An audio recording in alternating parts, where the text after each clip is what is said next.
Good morning everyone. आज के इस क्लास में हम लोग पढ़ेंगे सेंट्रीफ्यूगल कॉम्प्रेसर के बारे में। तो बेसिकली हम लोग जो यूनिट्स पढ़ रहे हैं एयर कॉम्प्रेसर का, तो उसमें जो रोटरी कॉम्प्रेसर होती है उसका टाइप्स है सेंट्रीफ्यूगल कॉम्प्रेसर, है ना। इससे पहले के वीडियो में हमने रोटरी कॉम्प्रेसर को दो भाग में क्लासिफाई किया था, positive displacement type air compressor और steady flow type air compressor. तो सेंट्रीफ्यूगल कंप्रेसर जो है बेसिकली ये एग्जांपल्स है एक steady flow type of rotary air compressor का। यानी कि इस टाइप का जो कंप्रेसर होता है या जो डिवाइस होता है उसमें जो प्रेशर राइज होती है ना, वो काइनेटिक एनर्जी को कन्वर्ट किया जाता है प्रेशर एनर्जी में।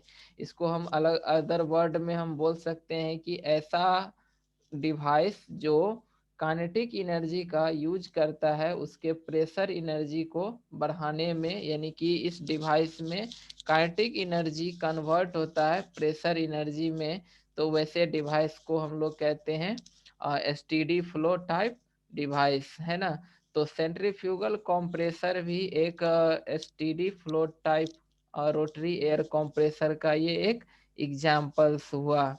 तो आज के इस वीडियो में हम लोग पढ़ेंगे कि सेंट्रीफ्यूगल कंप्रेसर है क्या, ये किस प्रिंसिपल पे काम करता है और इसकी कंस्ट्रक्शन क्या होती है, वर्किंग क्या होता है, और इसका जो मतलब वर्क इनपुट का जो फॉर्मूला होता है कि हमें अगर P1 प्रेशर से P2 प्रेशर तक अगर कंप्रेस करना है तो कितनी वर्क इनपुट हमारा लगेगा।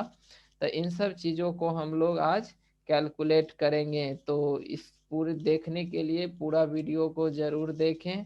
अगर अपने दोस्तों के साथ शेयर करें, पसंद आए लाइक करें, कोई डाउट्स हो तो कमेंट सेक्शन में कमेंट करें, और चैनल को मेरे चैनल को सब्सक्राइब ज़रूर कर लें ताकि हर नोटिफिकेशन जो है वीडियो का वो मिलता रहे। तो आइए शुरू करते हैं सेंट्रीफ्यूगल कंप्रेसर के बारे में। तो कहता है कि in the centrifugal compressor rotation of the impeller causes the air to be compressed by the centrifugal action into the reduced volume at the tip of the compressor। जैसे कि एज पर नेम है centrifugal compressor, है ना। तो इसमें basically जो rotation होता है वो इम्पेलर होता है जिसमें हम मैकेनिकल एनर्जी की सप्लाई करते हैं, जिसकी वजह से जो इम्पेलर होता है वो रोटेट करता है और इस तरह से इम्पेलर के पास काइनेटिक एनर्जी होती है। और ये काइनेटिक एनर्जी फिर फर्दर हमारा ट्रांसफर होता है प्रेशर एनर्जी में, और जो एयर का कंप्रेशन होता है वो बाय सेंट्रीफ्यूगल एक्शन, है ना। यानी कि सेंट्रीफ्यूगल एक्शन के कारण ये क्या होती है, एयर का कंप्रेशन होता है, जिसकी वजह से उसकी प्रेशर जो है राइज करती है। इसीलिए इसका नाम जो है सेंट्रीफ्यूगल कंप्रेशर बोला जाता है ना। ये सेंट्रीफ्यूगल फोर्स का प्रिंसिपल यूज करता है। तो it accelerate the velocity of the gas which is then converted into pressure as the air flow leaves the volute and enter the discharge pipe. यानी कह रहा है कि जब एयर हमारा इम्पेलर से होके गुजरती है तो इम्पेलर के पास काइनेटिक एनर्जी होता है, और उस काइनेटिक एनर्जी के कारण एयर जो है या गैस का वेलोसिटी जो होती है वो एक्सेलरेट कर जाता है। यानी कि वो इम्पेलर अपनी काइनेटिक एनर्जी को मतलब कन्वर्ट करता है, कन्वर्ट नहीं सप्लाई करता है उस गैस के ऊपर, और इस तरह से गैस एक्सेलरेट होती है। और जिस समय गैस ये टिप्स को छोड़ता है ना, उसके जो ब्लेड का टिप्स होती है वहाँ जब वो लीव करते रहता है तो उसकी प्रेशर जो है राइज करती है। तो इसका हम लोग बेसिक जो है और क्लियर से हम इसको बाय फिगर के द्वारा समझ लेते हैं। तो इसका जो मेन मेन बेसिक कंपोनेंट्स होता है वो है इम्पेलर, वेंस, वॉल्यूट, सक्शन आई, डिफ्यूजर प्लेट, शाफ्ट केसिंग। तो ये सब इसका बेसिक कंपोनेंट्स हुआ किसका, तो सेंट्रीफ्यूगल कंप्रेसर का। तो इसको हम यहाँ से फिगर में देखते हैं। तो बेसिकली ये हमारा जो फिगर है यही सेंट्रीफ्यूगल कंप्रेसर का एक डायग्राम है, जिसमें से जो ये वाला जो पार्ट है ये इसको हम लोग कहते हैं वॉल्यूट या केसिंग, है ना। ये केसिंग होता है और ये पूरी तरह से एयर टाइट केसिंग होती है। मतलब हो गया कि जो जहाँ पर इनलेट है सिर्फ वही से एयर जाएगा, अदर जो है कि केसिंग का जो हिस्सा है इधर से कहीं से भी एयर का लीकेज इनसाइड या आउटसाइड नहीं होता है। तो इसको हम लोग एयर टाइट केसिंग होता है। इसके बाद जो है इसके सेंटर में ये वाला जो पार्ट है इसको हम लोग कहते हैं रोटर, यानी कि ये इसका रोटर है जिसको हम लोग इम्पैलर कहते हैं, है ना। सेंट्रीफ्यूगल कंप्रेसर का जो ये भाग है वो कहलाता है इम्पैलर, और इम्पैलर का जो ये सेंट्रल पार्ट होती है इसको हम कहते हैं आई ऑफ द इम्पैलर, ठीक है। और आई और जो ये इम्पैलर का एंड पॉइंट है इसमें नंबर ऑफ क्या लगा हुआ है, वेन्स, या इसको ब्लेड भी कहते हैं, ब्लेड या वेन्स। तो ये सब क्या हो गया कि ये इम्पैलर का वेन्स, ये हो गया, ये हो गया, है ना। ये सब जितना इसमें नंबर ऑफ दिख रहा है ये सारा का सारा उसका इम्पेलर का वेंस हो गया। इसके बाद जो है ये रोटेटिंग पार्ट होता है। इम्पेलर एक क्या है, ये रोटेटिंग पार्ट होता है जो बेसिकली शाफ्ट से जुड़ा हुआ रहता है, और उस शाफ्ट पर जब हम मैकेनिकल एनर्जी की सप्लाई करते हैं तो ये इम्पेलर जो है वो रोटेट करना शुरू कर देता है। जबकि ये जो पार्ट है इसको ये वाला इसको हम लोग कहते हैं डिफ्यूजर। ये क्या है, डिफ्यूजर। तो डिफ्यूजर किसको कहते हैं, तो डिफ्यूजर एक इंक्रीजिंग क्रॉस सेक्शन पाइप की तरह होता है। तो कहने का मतलब है कि यहाँ फिगर में भी देख रहे हैं कि यहाँ जो डिफ्यूजर पर जो वेंस लगा हुआ है, ब्लेड है, ये भी एज ए एक इंक्रीजिंग क्रॉस सेक्शन में है। तो ये इसको डिफ्यूजर प्लेट कहते हैं। ये डिफ्यूजर हो गया। डिफ्यूजर ब्लेड्स जो स्टैटिक पार्ट होता है, कहने का मतलब है कि इम्पेलर जो होती है ये रोटेट करता है, और जबकि ये डिफ्यूजर जो है इसमें स्टैटिक रहता है, ये रुका हुआ रहता है, ये रोटेट नहीं करता है, ठीक है। तो अब ये काम कैसे करता है, तो जैसे कि इस चीज को मोस्ट कॉमनली हम लोग देखते हैं, जो खेत में पानी डालने वाला जो पंपिंग सेट होता है, जो सेंट्रीफ्यूगल पंप होता है, उसमें भी बहुत लोग जो है यूज करता है। तो वो वहाँ पर आसानी से हम लोग जहाँ पर सक्शन पाइप लगाते हैं या फिर डिलीवरी पाइप को जोड़ते हैं, तो वहाँ से हम इम्पेलर को देख सकते हैं, है ना। तो सेम सेम चीज होता है यहाँ भी, सेम डिवाइस है ना। उसी तरह का इम्पेलर, डिफ्यूजर, केसिंग सब कुछ वही होता है। तो इसका वर्किंग कैसे होती है, तो जब ये रोटर हमारा यहाँ से जब हम यहाँ पर मैकेनिकल एनर्जी की सप्लाई करते हैं तो ये इम्पेलर जो है रोटेट करना शुरू करता है। तो जैसे ही रोटेट करना शुरू करेगा तो ये जो एयर है इस दो वेंस के बीच का जो गैप है, ये जैसे मान लेते एग्जांपल ये एक वेंस है और एक वेंस ये है, तो ये दोनों वेंस के बीच का जो ये गैप है इसमें अभी क्या है, एयर भरा हुआ है। तो जब ये रोटर रोटेट करना स्टार्ट करेगा तो इसके गैप का जो एयर है, जो एयर इसमें भरा हुआ है, ये भी इस रोटर के साथ ही, ब्लेड के साथ ही क्या करने लगेगा, रोटेट करने लगेगा। और ऐसा हम लोग मैकेनिक्स में जानते हैं कि कोई भी वस्तु जिसके पास अगर मास होता है और अगर वो सर्कुलर मोशन में अगर वो आती है तो उस पर एक बाहर की ओर एक फोर्स लगता है जिसको हम लोग सेंट्रीफ्यूगल फोर्स कहते हैं।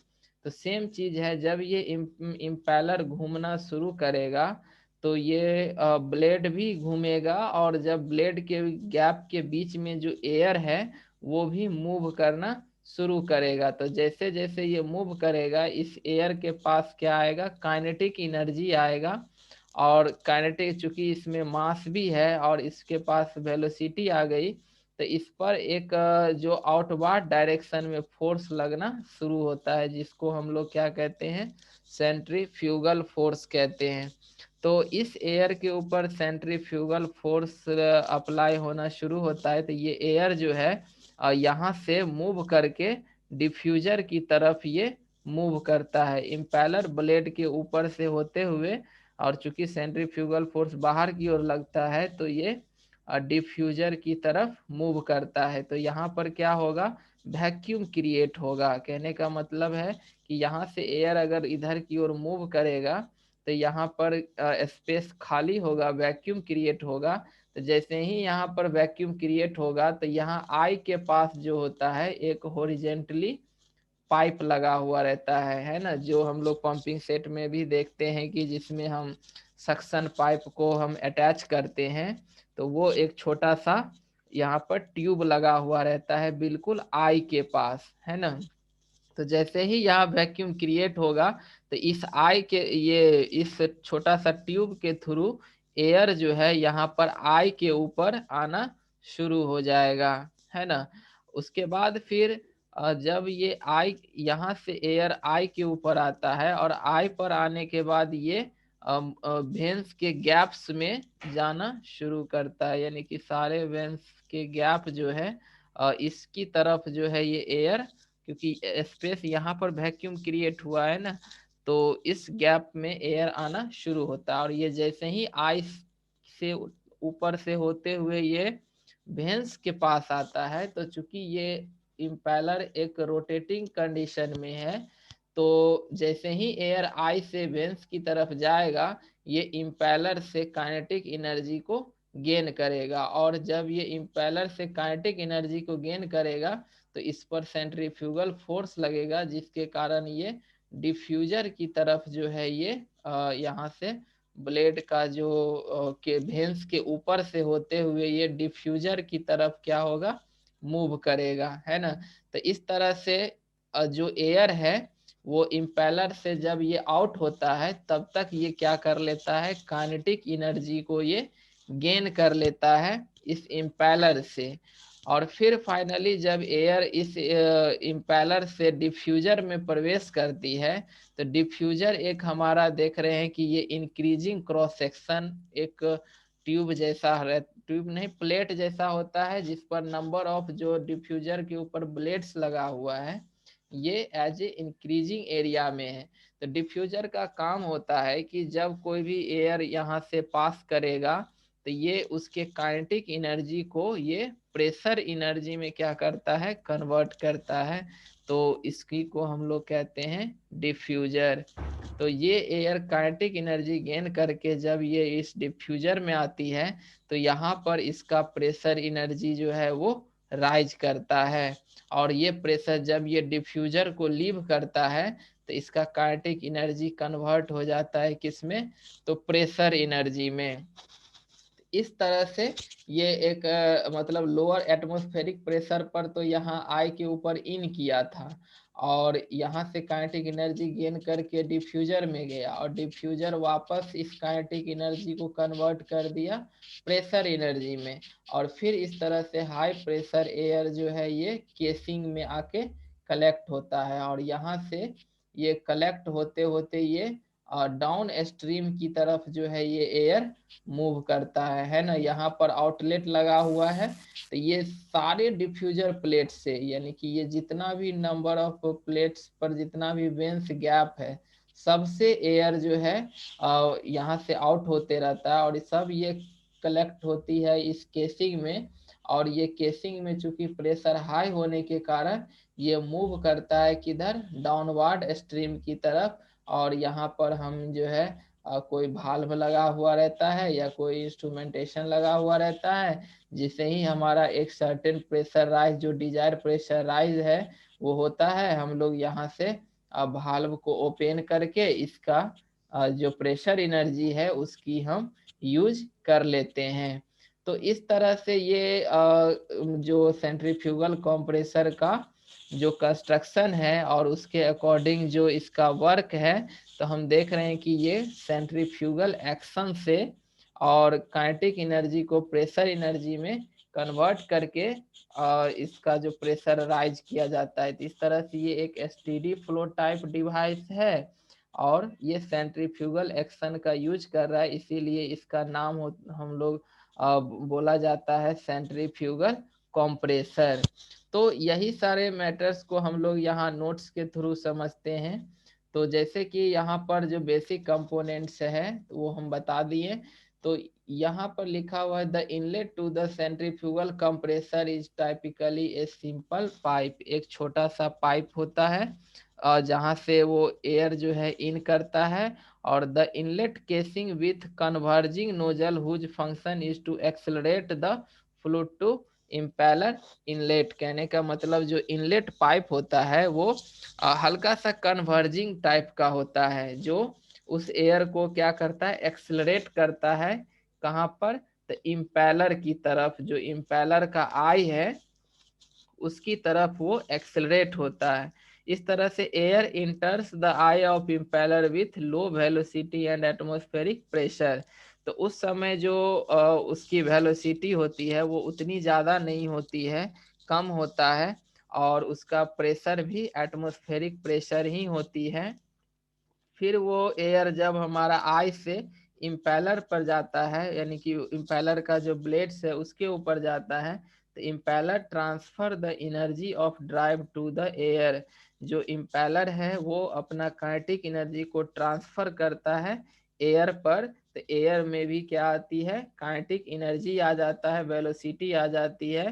तो due to which static pressure, temperature and velocity increases, है ना। इस तरह से ये सारा इंक्रीज करता है। और फिर हम यहाँ पर एक चीज और देख रहे हैं कि ये जो इम्पेलर है, इम्पेलर का भी ब्लेड जो होता है वो हल्का सा डिफ्यूजिंग टाइप का है ना। तो कुछ हल्का एक पार्टली प्रेशर एनर्जी यहाँ भी इंक्रीज होता है, लेकिन मोस्टली प्रेशर एनर्जी हमारा डिफ्यूजर में इंक्रीज होता है।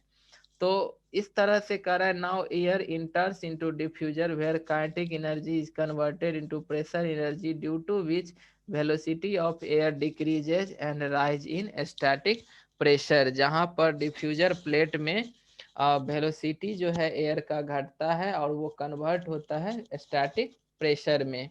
तो the casing gather the flow from the diffuser discharge and deliver this flow to the downstream pipe. ये जितना प्रेशर राइज होके जो डिफ्यूजर से आउट होता है एयर, वो केसिंग में आके गैदर होता है, जमा होता है, और फिर वो वहां से डाउन स्ट्रीम पाइप की तरफ वो मूव करता है। तो आइदर द केसिंग और द पाइप में ऑल्सो कंटेन भाल्व्स, है ना। या तो केसिंग में ही भाल्व लगा हुआ रहता है, या जो आउटलेट पाइप होती है वहां पे लगा हुआ रहता है, जिस भाल्व को हम लोग ओपन करके और उसकी जो प्रेशर एनर्जी है एयर का उसको हम यूज कर लेते हैं और उसका कंट्रोल भी करते हैं उससे। तो इस तरह से कहते हैं कि ए प्रेशर रेशियो ऑफ 5:1 में B obtained in a single stage centrifugal compressor. जो सिंगल स्टेज सेंट्रीफ्यूगल कंप्रेसर होता है उसमें ऑलमोस्ट 5:1 तक इसकी प्रेशर रेशियो होती है ना। लेकिन इसका बेसिकली सेंट्रीफ्यूगल कंप्रेसर का यूज हम लोग वहाँ करते हैं जहाँ हमें ज़्यादा डिस्चार्ज की ज़रूरत होती है। प्रेशर रेशियो कम की ज़रूरत होती है, लेकिन डिस्चार्ज ज़्यादा से ज़्यादा अमाउंट में चाहिए, तो सेंट्रीफ्यूगल कंप्रेसर यूज होता है। वैसे हाईएस्ट डिस्चार्ज एक्सियल कंप्रेसर का होता है, लेकिन ये सेंट्रीफ्यूगल एक मीडियम टाइप में मतलब डिस्चार्ज भी देता है और थोड़ा बहुत प्रेशर रेशियो भी इससे मिल जाती है। इस कारण से कह रहा है कि it is used in gas turbine power plant, यानी कि इसका जो यूज है वो हम लोग गैस टरबाइन पावर प्लांट में करते हैं, जहाँ पर स्पेसिफिक फ्यूल कंजप्शन, जैसे पावर प्लांट में जो है हम चाहते हैं कि मेरा फ्यूल वहाँ पर बर्न करे और हमें ज़्यादा से ज़्यादा आउटपुट मिले, तो वहाँ पर ये सेंट्रीफ्यूगल कंप्रेसर इम्पोर्टेंस होता है, इसकी हम यूज करते हैं। टर्बो चार्जर में भी यूज होता है, तो इस तरह से इसकी यूज होती है। तो अब है कि इसका हम वर्क इनपुट निकालते हैं। तो जैसे ये एक ओपन सिस्टम होता है, सेंट्रीफ्यूगल कंप्रेसर एक ओपन सिस्टम की तरह काम करती है। मतलब हो गया कि इसमें मास और एनर्जी दोनों का ट्रांसफर होता है। तो इसको हम क्या लगाएंगे, एसटीडी फ्लो एनर्जी इक्वेशन लगाएंगे। तो इसमें जो हमारा फॉर्मूला हो जाएगा H1 plus V one square by two plus W X बराबर H2 plus B two square by two plus Q. तो अगर हमारा हम एज्यूम करते हैं कि ये एक हमारा आइडियाबैटिक प्रोसेस है, तो ये Q जो हो जाएगा वो 0 के बराबर हो जाएगा। तो इस तरह से यहाँ से डब्ल्यू एक्स बराबर क्या होगा, H2 plus B two square by two minus, इसको इधर ले आएंगे तो H1 plus B one square by two, ये माइनस में आ जाएगा, ये है ना। S2 बराबर होता है Cp T2, T2 temperature, Cp जो है स्पेसिफिक हीट कैपेसिटी हो गया, और plus V2 square by two minus H1 बराबर क्या हो जाएगा, Cp T1 plus V1 square by to. इसको हम लोग इस फॉर्म में लिख सकते हैं, Cp कॉमन ले लेते हैं तो T2 plus V2 square by two Cp, फिर similarly minus Cp T1 plus V2 square by two Cp। तो यहाँ पर Cp दोनों में है, कॉमन आ जाएगा। इस पूरे टर्म को जो है हम लोग एक सिंबॉलिक रूप देते हैं T02 माइनस ये पूरा टर्म जो है इसको T1 plus V one square by two Cp को T01 का सिंबॉलिक फॉर्म देते हैं। ये T02 और T01 जो है बेसिकली कहलाता है स्टैग्नेशन टेम्परेचर एट कंडीशन 2, ये स्टैग्नेशन टेम्परेचर एट कंडीशन 1। अब यहाँ पर क्वेश्चन आता है कि स्टैग्नेशन क्या होती है। तो स्टैग्नेशन होता है कि जैसे कोई भी जो हमारा फ्लूइड है, जैसे यहाँ पर एयर है, तो उसके पास क्या है, कुछ थर्मल एनर्जी भी है और कुछ काइनेटिक एनर्जी भी है। तो हम कहते हैं कि जब ऐसे फ्लूइड के अगर काइनेटिक एनर्जी जो है, इसको हम अगर आइडियाबेटिकली अगर हम इस फ्लूइड को रेस्ट में लाएंगे, तो जो हमें एक न्यू टेम्परेचर हमें तब मिलेगा, वही न्यू टेम्परेचर जो है उसका कहलाता है स्टैग्नेशन टेम्परेचर।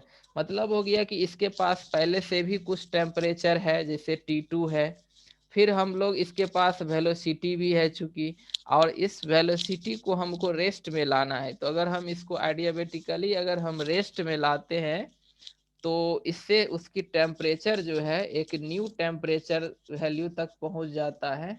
उसी न्यू टेम्परेचर वैल्यू को स्टैग्नेशन टेम्परेचर कहते हैं। तो ये T02 एक स्टैग्नेशन टेम्परेचर एट कंडीशन 2 हुआ, जिस जो बराबर होता है T2 plus V2 square by two Cp को इस टर्म के बदले ये टर्म हम लोग यूज करते हैं। सिमिलरली T01 जो है स्टैग्नेशन टेम्परेचर एट कंडीशन 1 पे हुआ, जिसका वैल्यू हो जाएगा T1 plus V1 square by two Cp को, ये वैल्यू को हम लोग स्टैग्नेशन टेम्परेचर एट कंडीशन 1 कहते हैं।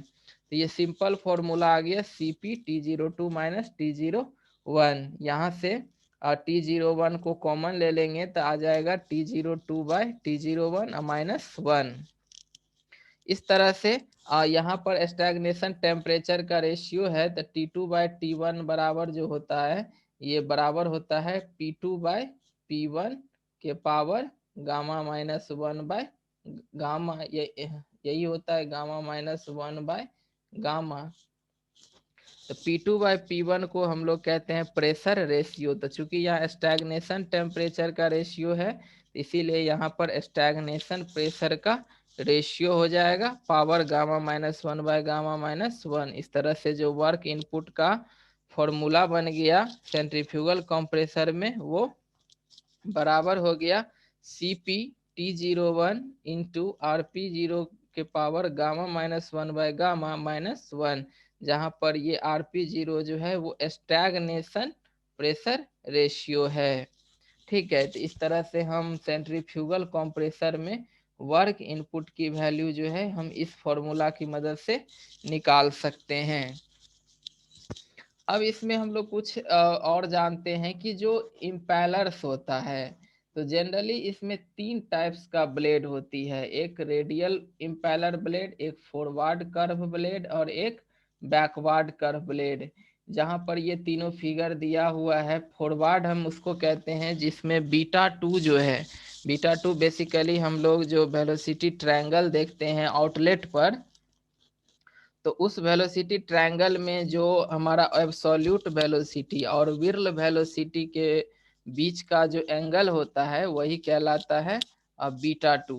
तो ये फॉरवर्ड अगर कर्व ब्लेड तब कहलाएगा जब इस बीटा 2 का वैल्यू 90 डिग्री से ग्रेटर हो, ठीक है। और अगर ये रेडियल ब्लेड कहलाता है जब बीटा 2 की वैल्यू कितना हो, 90 डिग्री हो।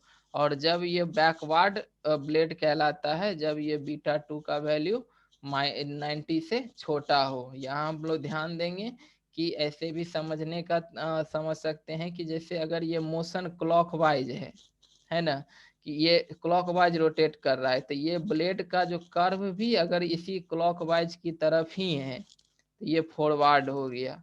रेडियल में तो ये सीधा हो जाएगा ब्लेड, और बैकवर्ड में क्या होगा कि ये क्लॉकवाइज की तरफ रोटेशन है, जबकि ब्लेड का कर्व जो है एंटी क्लॉकवाइज की तरफ ऐसे मुड़ा हुआ है, तो ये कहलाएगा बैकवर्ड कर्व ब्लेड।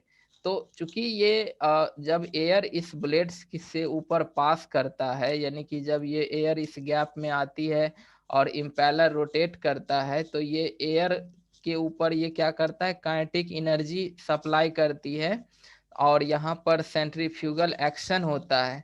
तो कहने का मतलब ये एयर जो है इसके ऊपर, चूंकि ये ब्लेड इस एयर को पुश कर रहा है, तो यहाँ पर एक स्ट्रेस लगता है, मतलब बेंडिंग मोमेंट लगता है, चूंकि ये ब्लेड यहाँ पर अटैच, तो एज एक कैंटिलीवर बीम की तरह हो गया और एयर इसके ऊपर फोर्स लगा रहा है, प्रेशर बना रहा है, तो इस पर क्या लगता है, एक तरह का बेंडिंग स्ट्रेस लगता है। तो सबसे ज्यादा जो बेंडिंग स्ट्रेस लगता है वो ये फॉरवर्ड ब्लेड पे सबसे ज्यादा लगता है और बैकवर्ड पे सबसे कम लगता है। तो कहने का मतलब है कि जब अगर हमें हाई प्रेशर रेशियो की जरूरत होती है तो बेसिकली बैकवर्ड फॉरवर्ड जो कर्व ब्लेड होता है वो यूज करते हैं, और जब हमें प्रेशर रेशियो की वैल्यू कम होती है और इफिशियंसी की ज़्यादा ज़रूरत होती है तो बैकवर्ड जो कर्व ब्लेड होता है ये इसकी इफिशियंसी ज़्यादा होती है, और फॉरवर्ड कर्व ब्लेड का प्रेशर रेशियो ज़्यादा होता है।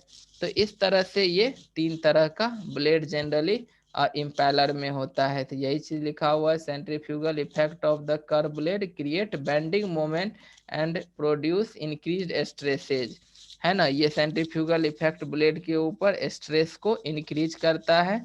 The forward curve impeller can produce highest pressure ratio, forward curve impeller जो होती है वो हाईएस्ट प्रेशर रेशियो प्रोड्यूस करता है, जबकि बैकवर्ड कर्व ब्लेड जो है are slightly better in efficiency, और बैकवर्ड कर्व ब्लेड में जो इफिशियंसी होती है वो थोड़ा अच्छा होता है और के कंपैरिजन में।